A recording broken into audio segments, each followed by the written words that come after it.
اللہ تعالیٰ نے فرمایا ہے کہ اللہ کی ذات زیادہ اس لائق کہ اس سے ڈرا جائے، ٹھیک ہے؟ تو ہمیں اللہ تعالیٰ کی ذات سے ڈرنا چاہیے۔ انسانوں سے ہم ڈرتے رہتے ہیں کہ وہ کیا سوچیں گے، وہ کیا کہیں گے۔ ہمارے اللہ نے جو ہمیں حکم دیا ہے ہمیں اس پر عمل کرنا چاہیے،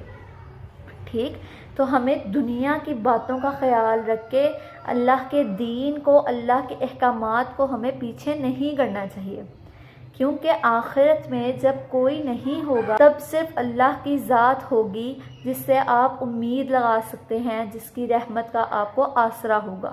دنیا میں بھی صرف اللہ ہی کی ذات ہے جس کا ہمیں آسرا ہے، اللہ ہی ہمیں کھلاتا ہے، پلاتا ہے، زندہ رکھے ہوئے ہے، ہمارے تن پہ کپڑے ہیں تو اللہ کی رحمت کی وجہ سے ہیں، اگر ہم بول سکتے ہیں تو اللہ کی رحمت کی وجہ سے، یہ سب جو ہم کر سکتے ہیں وہ اللہ ہی کی